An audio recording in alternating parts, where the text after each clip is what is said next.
If you recall, when we last left Joseph, he was in prison and in some ways enjoying a bit of exaltation in that the head of the prisons, like Potiphar before him, recognized in Joseph his abilities and his dependability, and so he was given increasing authority and power inside the prison.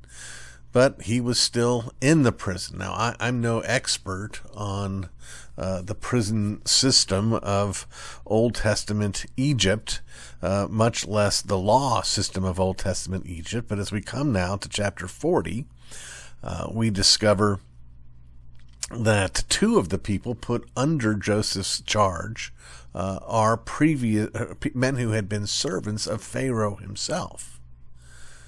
In one sense, this is good news in that Joseph is getting close to those who at least at one time were close to those in power and authority. But the bad news is, of course, all three of them are languishing in prison. I don't know how or what it was that the chief cupbearer and the chief baker were accused of, but they were sent into this prison together. And when Joseph comes and sees them one day while they're in prison, their countenance is down, and Joseph says, "What is the matter?" And they both affirm that each of them had had a dream but had no one to interpret the dream. And so Joseph, rightly, as he will do later on with Pharaoh, rightly affirming that the interpretation of dreams is in the hands of God, invites these men to share their dreams. And the cupbearer explains his dream, that he saw three clusters of grapes, and he grabbed one and squeezed it into the cup, and then he gave the cup to Pharaoh. And what did that mean? And Joseph says, the three clusters represent 3 days. In 3 days, Pharaoh is going to lift up your head and restore you to your office, and you will be his chief cupbearer again. Well, I presume, though I don't know this for certain, I presume that the chief baker probably in some measure saw his circumstances being deeply tied with those of the cupbearer. They both served together for the Pharaoh. They both upset the Pharaoh. They're both sent to the prison. They're both under Joseph's authority. They've both had dreams. And as he watches and sees and listens, and that his friend, the cupbearer, his dream has got a positive interpretation, I suspect that he stepped forward and was feeling somewhat hopeful as he too shared his dream with Joseph. And he explained that just as the cupbearer had three clusters of grapes that he had to deal with, so the baker had three baskets on his head that were filled with baked goods. And I mean, you don't have to be a crazy-eyed prophet to think, oh, okay, well, this is going to turn out well for me as well. I'm probably going to get back in 3 days and have my role restored to me as well. And he mentions, however, that while he's carrying these baskets full of baked goods for the Pharaoh, there are birds attacking the baskets and getting at the baked goods, and the baker's trying to shoo them away. And Joseph, one thing we noticed about Joseph earlier on is that he is not the most gifted at bedside manner. That his delight in his own dream, when he told it to his brothers and even when he told it to his parents, certainly didn't win him any friends. So now he goes and maybe, I don't know again enough Hebrew to know for sure, but seemingly makes a play on words and says, as having said to the cupbearer, you're going to, in 3 days, Pharaoh's going to lift up your head and put you back into your former position. He now says to the baker, okay, these three baskets are 3 days, and in 3 days, the Pharaoh's going to lift up your head. Now, if he'd have stopped right there, it would have been a really happy day. But he said, he's going to lift up your head Not like the cupbearer whose head is going to be lifted up in a posture of encouragement. No, he's going to lift up your head up and off of you. You're going to lose your head. You're going to be put to death. You're going to be hung on a tree. You are going to be executed. Wow. Two different guys going in two different directions. Now, as we read on, we discover that this is precisely what happens. One thing I don't want to forget to mention is that Joseph, having given the good news to the cupbearer, says to the cupbearer, look, when you are lifted up and restored to your office and you're close to Pharaoh, would you please put in a good word for me? I'm here when I shouldn't be, because I didn't do anything wrong with respect to Potiphar and his wife, and I'm even in this country for no good reason, because I was sold into slavery by my brother. So would you please put in a good word for me so that I might I might be set free and perhaps even potentially go home. Now, one of the things that I've said before, and I'm going to continue to say as we work our way through the rest of the chapter, is it's so easy for us to telescope time when we read through our Bibles, to think that the events themselves took no longer than it takes to read about the events. And so we treat these dreams and these interpretations and they're being fulfilled as if they're just ordinary, regular things that happen all the time. And that might make it easy for us to miss how strange it is that the cupbearer forgot his calling. I mean, don't you think that if you've been sent to prison by your boss, and you've been sent to prison by your boss with your co-laborer, and your co-laborer is executed, but you are released and brought back into your position, don't you think, and all of this was predicted in a dream that someone explained to you, don't you think you would remember that? Don't you think when Pharaoh's lifting up your head, you'd be thinking to yourself about the baker's head and about the head of the man who's still in prison who told you what was going to happen? And now it's happening. But he didn't remember. Now, friends, I'm perfectly willing to confess that I am not dreadfully afraid of seeing images and types and symbols in the accounts we read of in Scripture. I don't want to overdo it. I don't want to be overconfident in it. But I mentioned to you that what we see here in Joseph being sent into prison, just as we saw when he was put into the pit before he was sold into slavery, it's a kind of death. It's a kind of being sent into Sheol. And what that means is that the cupbearer and the baker were in this place of judgment, this place of Sheol, with Joseph. And one of them goes to greater judgment, and one of them goes back to this place of blessing. This is like one person hearing the message of the gospel and embracing it, finding forgiveness and reconciliation with his Maker, and the other going down into eternal judgment. I don't know if that's what Moses was intending. I don't know, much less if that's what the Spirit was intending. But that is something that I'm seeing there, which in turn makes the forgetfulness of the chief cupbearer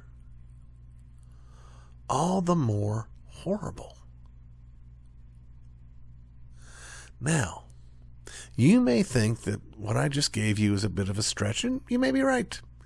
But I've got some more to back it up. What happens to the chief cupbearer? He doesn't remember. What is the job of the cupbearer?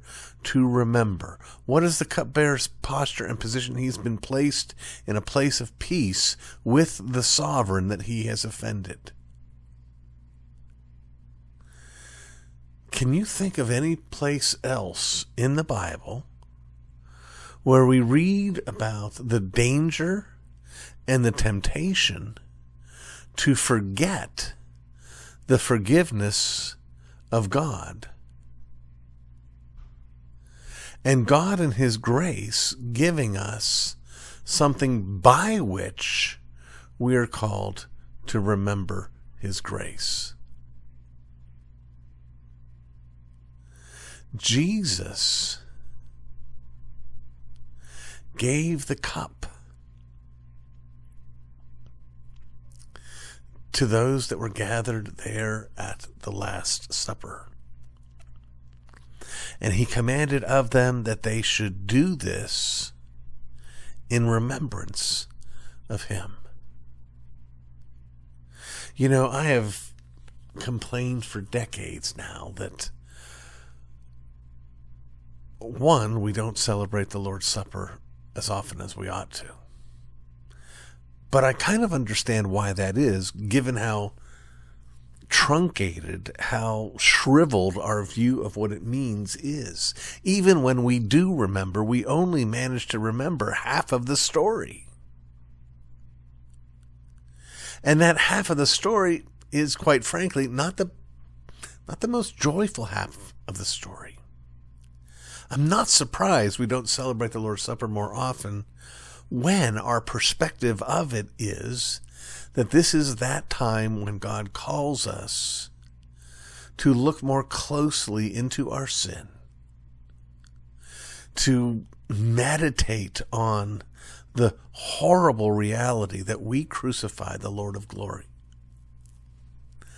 Now, I'm here to tell you that that is part and parcel of what is supposed to be happening when we come to the Lord's table. We're the one who broke His body.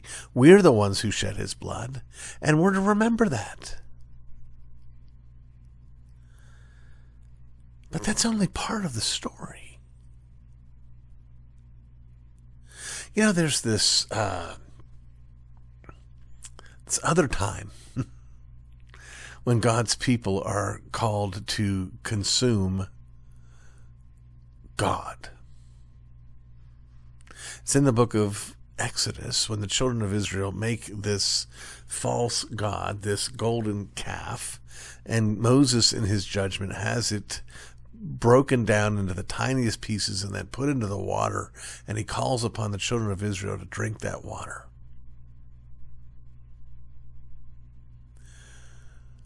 Well, when we come to the Lord's table, we come and we sorrow and we mourn because the table has been set with the lamb that we slew. This is our fault. But friends, the glory of the gospel is sitting at that table. God is not there saying, eat that lamb, like Moses did with this golden calf.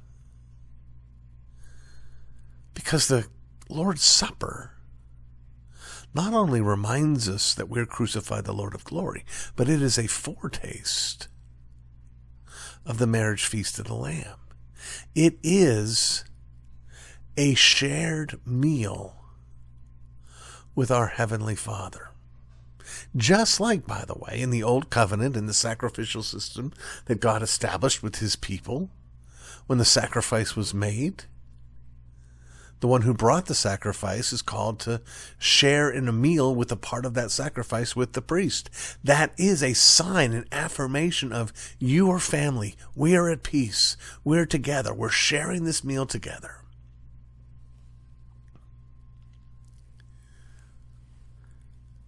And there is the cupbearer sharing a meal with Pharaoh, the most powerful man on the planet. And he is there in part because of the work of Joseph. But he doesn't remember Joseph. He doesn't proclaim Joseph. He doesn't say to the Pharaoh, hey, Pharaoh, you got to know about this guy.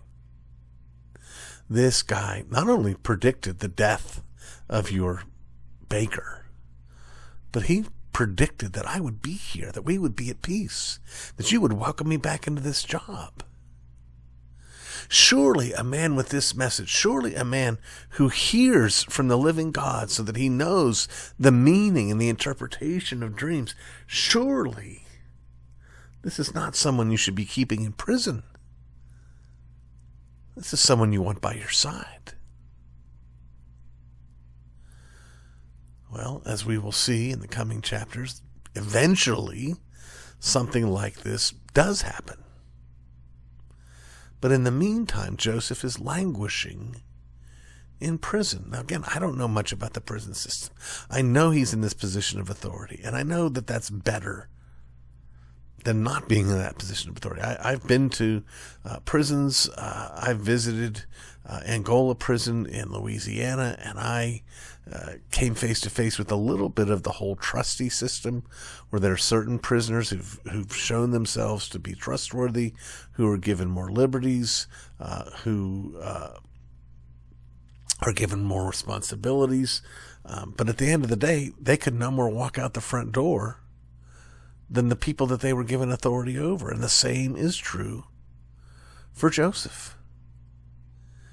He may be ruling the roost, but he's locked inside the roost. He can't leave the roost. But that's going to change.